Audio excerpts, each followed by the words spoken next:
pagi pemirsa, apa kabar Anda di pagi hari ini? Senang sekali saya Graciela Taime dapat menjumpai Anda dalam Berita Papua. Sejumlah berita menarik dan teraktual telah dirangkum tim redaksi kami. Berikut 3 berita utama hari ini. Ratusan pendukung calon Bupati Yalimo mengamuk, kantor KPU dan Bawaslu dibakar.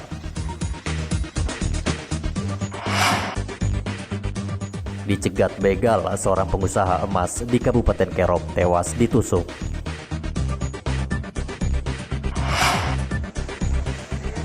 Jelang Idul Adha, harga daging sapi di Merauke mahal.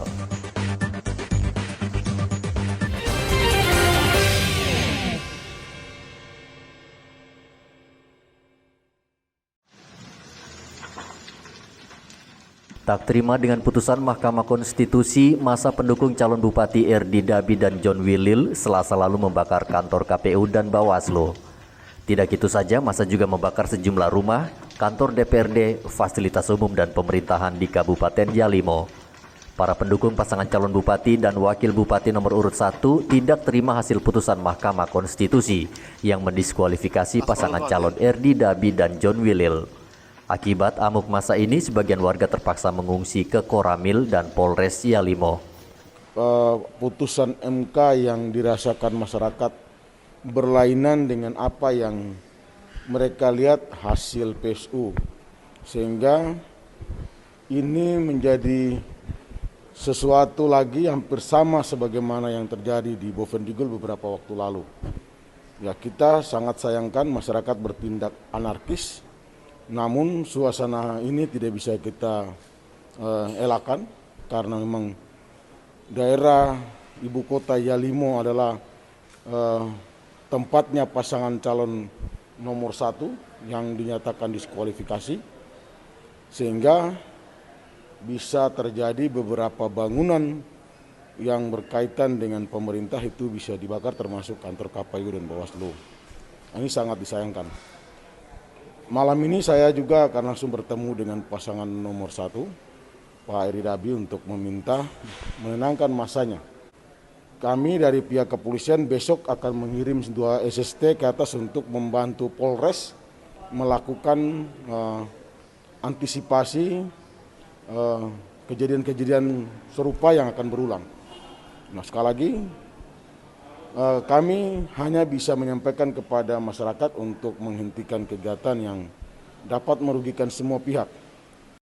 Sebelumnya, MK pada Selasa sore mendiskualifikasi paslon Pilbub Yalimo pasangan Erdi Dabi John Willil.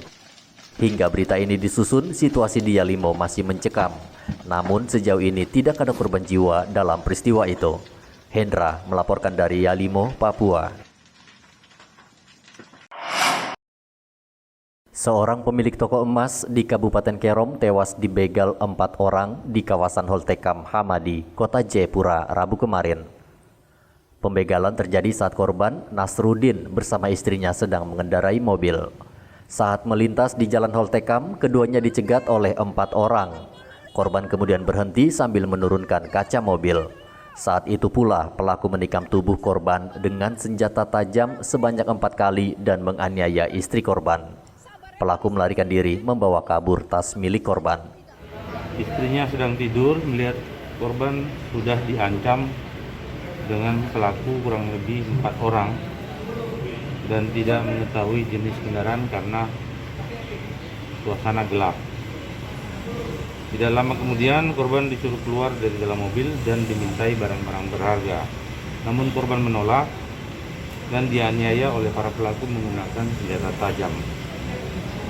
Kemudian mengancam saksi 1 atau si istri yang saat itu masih sadar dan hendak melindungi korban yang sudah jatuh tersungkur dengan beberapa luka. Dan juga saksi 1 sempat terkena senjata tajam pada tangan kanan. Selanjutnya melarikan diri dengan menggunakan kendaraan roda 4 dan membawa 1 tas ya. Kemudian setengah 12 malam olah TKP selesai dan selanjutnya korban dibawa ke Rumah Sakit Bayangkara. Ya. Jadi untuk sementara kasus ini dalam penyelidikan Polresta, ya, karena cukup menonjol korban meninggal dunia, dan kami atensi untuk segera melakukan penyelidikan cepat terkait dengan dugaan dari 4 pelaku yang melakukan tindakan tersebut. Diduga sementara motif perampokan, tetapi akan kita lakukan pengembangan. Semua hal masih mungkin, ya, semua hal masih mungkin karena terlihat pada saat sempat diminta barang-barang berharga. Tapi kita tetap akan melihat kemungkinan yang lain. Polisi masih memburu keempat pelaku yang diduga melarikan diri ke arah Wutung, perbatasan RI Papua New Guinea. Polisi meminta pengendara waspada dan tidak menghentikan kendaraannya jika dihadang orang tak dikenal, apalagi di kondisi jalan yang sepi dan gelap. Dari kota Jayapura, Hendra melaporkan.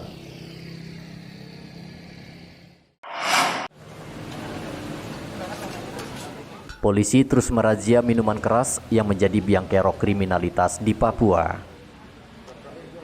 Direktorat Narkoba Polda Papua Rabu kemarin memusnahkan 1.500 botol minuman keras berbagai merek dan 500 liter minuman keras oplosan di halaman kantor Direktorat Narkoba Polda Papua, Dok 5 Jayapura.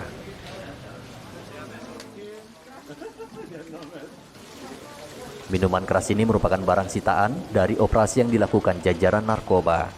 Saat ini Bapak Kapolri melalui program prioritas presisi, prediktif, responsibilitas, transparansi, dan berkeadilan telah memerintahkan kepada seluruh personil Polda jajaran agar melaksanakan salah satu program, yaitu Restoratif Justice, yang bertujuan merehabilitasi korban penyalahgunaan narkoba sesuai SEMA, Surat Edaran Mahkamah Agung, sehingga program ini dikhususkan bagi korban penyalahgunaan narkoba.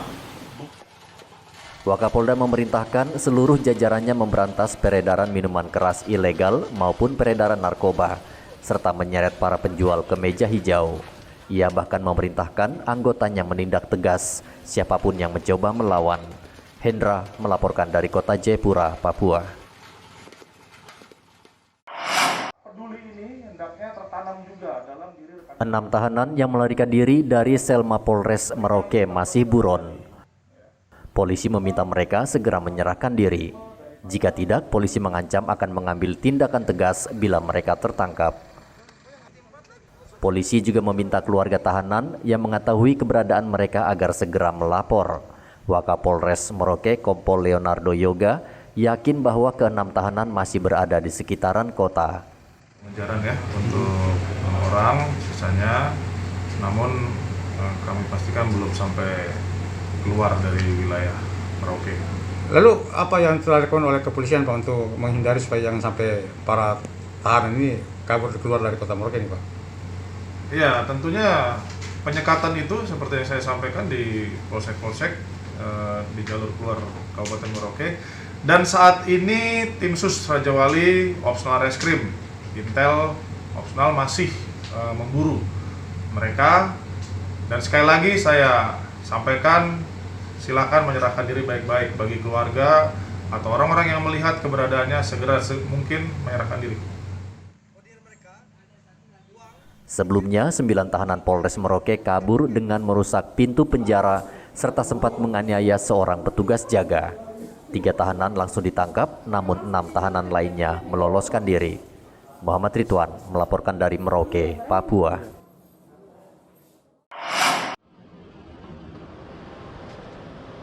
Komandan Korem 172 melepas Satuan Tugas Pengamanan Daerah Rawan atau Satgas Pamrahwan Batalion Infanteri Para Rider 432 WSJ yang telah tuntas menunaikan tugas selama setahun.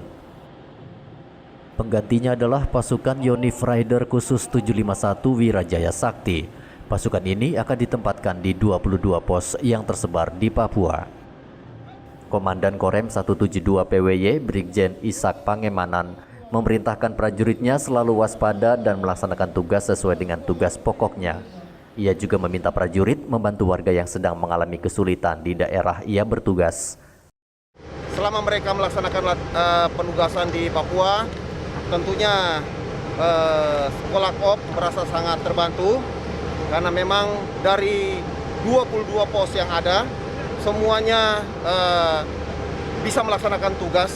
Ya, semua daerah bisa kita jaga keamanannya, sehingga saya sangat mengucapkan terima kasih kepada mereka, terutama di daerah-daerah yang memang jauh dari jangkauan, dengan komunikasi yang sulit, dengan kita pun akan memberikan dukungan sangat sulit. Contohnya di Mapenduma, di sana tidak ada masyarakat, tidak ada satuan yang lain, hanya mereka, tetapi mereka bisa melaksanakan dengan baik. Inilah yang selalu kami tekankan, bahwa kewaspadaan itu adalah yang utama, tidak boleh lengah sedikit pun. Karena daerah ini adalah daerah operasi. Kami akan berupaya terus untuk mengamankan setiap titik yang membutuhkan pengamanan.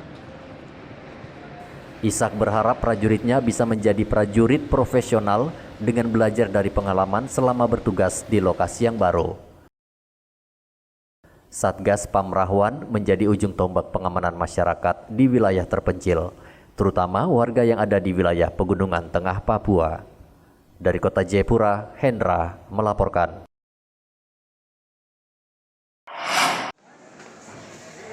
Tiga pekan jelang Hari Raya Idul Adha, harga daging sapi di Pasar Wamanggu, Merauke, Papua mulai merangkak naik. Rata-rata kenaikan harga Rp5.000 hingga Rp10.000 per kilogram. Daging sapi yang biasa dijual Rp100.000 per kilogramnya, kini naik menjadi Rp110.000 per kilogram. Penjual mengaku kenaikan harga disebabkan karena warga mulai mencari daging sapi di peternakan yang ada di kawasan Semangga dan Tanah Miring. Harga daging sekarang naik 5-10 ribu per kilo. Ini berpengaruh dengan Hari Raya Kurban, karena harga sapi juga semakin naik. Kenaikannya 500 sampai 1 juta per ekor itu. Iya. Itu makanya mempengaruhi harga sapi, daging. Dagingnya. Tapi untuk daging di petani banyak juga. Kalau stok mencukupi sampai Hari Raya. Hari Raya ya? Iya, siap. Tapi kira-kira untuk keperluan umat Islam bisa dipenuhi di Merauke? Kalau untuk Hari Raya Kurban nih masih terpenuhi, dan stok sapi di tempat ada. Banyak ya? Hari Raya, iya banyak. Harga daging sapi di pasaran diperkirakan akan terus naik karena permintaan yang terus meningkat. Muhammad Ridwan melaporkan dari Merauke, Papua.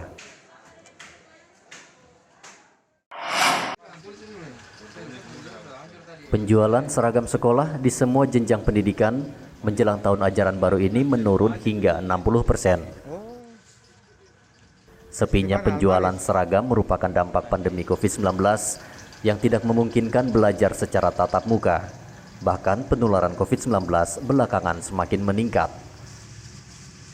Akibat menurunnya penjualan ini, omset pedagang seragam sekolah di Pasar Wamanggu, Merauke menurun drastis. Untuk minat warga sekarang membeli seragam seperti apa untuk saat ini, tahun ajaran baru ini? Kalau saat sekarang masa pandemi begini Pak, penjualannya agak menurun. Agak menurun ya? Nah, mereka belajar dalam jaringan online. Jadi online, oh gitu. ini enggak ada. Penurunannya sampai berapa persen itu? Mungkin sekitar 50-60% Pak. Oh, jadi sampai dengan sekarang ini ya? Ya, meskipun sudah tahun ajaran baru. Nah, biasanya kalau tahun ajaran baru ini, biasanya apa sudah mulai apa menjelang tahun ajaran baru ramai orang belanja ini? Untuk sementara ini mereka ada persiapan untuk sekolah langsung, jadi ada pembelian. Oh, ada pembelian ya? Pembelian langsung seragam. Cuma karena saat-saat ini ada peningkatan kasus COVID, jadi tiba-tiba agak menurun lagi penjualannya. Oh, gitu. Ya. Yang paling laris sekarang ini apa, seragam apa yang paling diminati oleh warga sekarang ini? Untuk saat sekarang ini pakaian SD dan SMP. Sekarang ini ya? Kalau untuk aksesorisnya seperti dasi apa segala macam itu juga? Ya, kalau untuk dasi mereka tetap beli karena untuk persiapan ini ya? masuk sekolah.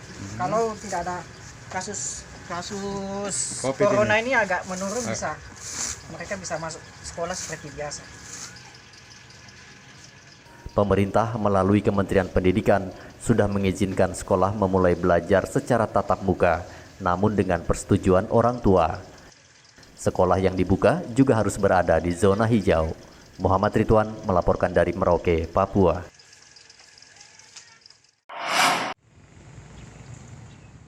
Pemerintah daerah bersama kepolisian membebaskan biaya denda pajak kendaraan selama 1 bulan karena masih banyak pemilik kendaraan yang menunggak.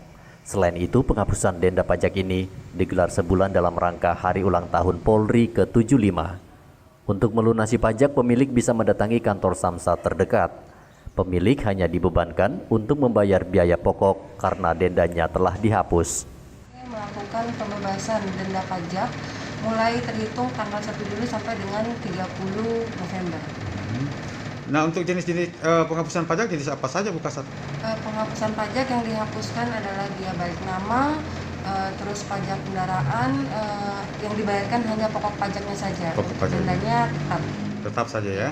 Bu Kasat, sejauh ini bagaimana untuk tingkat pelanggaran terkait dengan pembayaran pajak oleh warga Kota Merauke ketika melakukan operasi, Bu Kasat? Ketika kita melaksanakan operasi, masih banyak kita temui masyarakat kita yang belum membayar pajak. Nah, tentu dengan kesempatan ini apa himbauan Bu Kasat untuk warga Kota Merauke? Saya mengajak seluruh pace, mace, kakak adik, masyarakat Kota Merauke, mari kita akan gunakan kesempatan ini untuk melunasi pajak-pajak. Karena dengan membayar pajak, infrastruktur kita pun akan dibangun. Penghapusan denda pajak kendaraan ini diharapkan dapat membantu pemerintah daerah untuk meningkatkan pemasukan PAD. Selain menghapus biaya denda pajak kendaraan, polisi juga menggratiskan biaya balik nama surat kendaraan. Muhammad Ridwan melaporkan dari Merauke, Papua. Dua anggota Polres Merauke terpapar COVID-19 Rabu kemarin. Keduanya langsung dikarantina oleh Satgas COVID-19. Wakapolres Merauke Kompol Leonardo Yoga mengatakan kedua polisi tersebut baru saja kembali dari tugas luar daerah, sehingga pihaknya langsung melacaknya. Info bahwa ada saat ini sudah 2 orang ya anggota kami Polres Merauke yang terpapar COVID-19. Namun untuk kondisinya sejauh ini masih dikategorikan yang tidak bergejala. Dan tindak lanjutnya selain diperiksa dengan protokol atau prosedur COVID, mereka saat ini melaksanakan isolasi mandiri. Tracingnya juga dari mana Pak Wakah mereka dapatnya itu? Tracing dapatnya dari mana mereka? Oh, yang jelas bukan dari lingkungan Polres Merauke ya. Namanya kita polisi kan ketemu masyarakat, kita pelindung pelayan masyarakat, ya memang resiko terpapar COVID itu pasti ada. Namun demikian kami selalu berupaya untuk selalu mengingatkan dari kami sendiri tentang memakai masker, mencuci tangan, dan menjaga jarak. Untuk mengantisipasi penyebaran COVID-19, petugas juga akan menyemprot seluruh ruangan Polres menggunakan cairan disinfektan. Polisi diminta menerapkan protokol kesehatan secara ketat karena mereka rentan terpapar akibat sering berinteraksi dengan warga. Muhammad Ridwan melaporkan dari Merauke, Papua. Penerapan pembatasan kegiatan ekonomi untuk menekan penularan COVID-19 sudah mulai terlihat di Merauke. Sejumlah warung makan saat ini sudah mengurangi kapasitas tamu menjadi 25%. Warung makan lebih menyarankan pengunjung untuk membawa pulang makanannya ketimbang makan di tempat. Iya, kalau makan di tempat ya bolehnya cuma 25% dari yang biasa ya. Ya kalau ingin lebih dari itu ya kami bungkus atau kotak. Oh gitu, di kotak ya, dibungkus ya. Nah, selama ini ada yang memang mau makan lebih dari itu? Ada, cuman itu kan sebelum apa namanya lockdown kan? Pembatasan ini ya. Pembatasan ya, memang ada, tapi setelah pembatasan ya kami otomatis mengikuti aturan. Oh gitu. Jadi kemarin ada sempat yang makan seperti itu tapi dibatasi ya? Dibatasi. Dibungkus juga gitu? Kalau dibungkus mah bebas. Maksudnya lebih dari itu ya kami bungkus. Bungkus ya? Boleh, ya. Tetap aturan dipakai ya? Iya. Aturan pemerintah itu saja. Kalau memang disuruh mengurangi ya kita ikutin aja. Oh gitu. Tapi sudah dikurangi memang? Sudah ada hari ini? Sudah mulai kurang. Dari kemarin kita sudah ini kok. Nah kalau ada yang belanja banyak paling dibungkus ya Bu? Ya mereka paling, dari merekanya saja, kadang mereka itu mengerti juga toh, mereka gitu. yang membungkus gitu aja. Mereka berharap pembatasan ini efektif bisa menurunkan jumlah kasus COVID-19 di Merauke sehingga waktu operasional bisa kembali normal. Kasus positif COVID-19 di Merauke meningkat tajam dalam 2 pekan terakhir. Satgas memutuskan pembatasan kegiatan ekonomi untuk menekan angka positif COVID-19. Muhammad Ridwan melaporkan dari Merauke, Papua.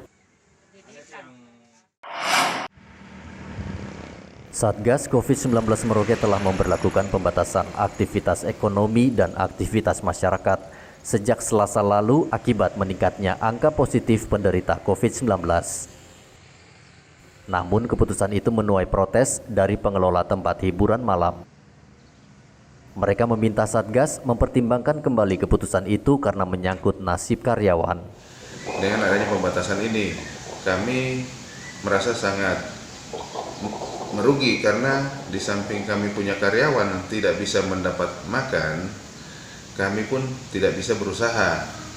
Oleh sebab itu, kami dari pengurus tempat hiburan malam sangat berharap kepada Bapak Ketua Tim Satgas untuk meninjau kembali surat yang telah dikeluarkan kepada kami. Jadi kami berharap ada kebijakan kepada tempat hiburan malam. Memang selama ini kami tahu kami tempat berkerumun, namun protokol kesehatan tetap terus kami jaga. Dan lagi pula seluruh karyawan yang ada di tempat hiburan malam sudah divaksin pertama dan kedua. Semua tahapan yang diatur oleh pemerintah sudah kami lalui. Jadi kami berharap Bapak Ibu yang bertugas di tim COVID bisa memberi kami kelonggaran untuk membuka usaha kami kembali. Satgas COVID-19 terpaksa menutup tempat hiburan malam dan karaoke hingga 2 pekan ke depan. Pertimbangan penutupan ini karena THM berpotensi membuat kerumunan sehingga sulit menekan angka penularan COVID-19. Muhammad Ridwan melaporkan dari Merauke, Papua. Pemirsa, informasi tadi sekaligus mengakhiri jumpa kita dalam Berita Papua. Saya Graciela Taime mewakili kerabat kerja yang bertugas menyampaikan terima kasih, selamat beraktivitas, sampai jumpa. Wanyambe.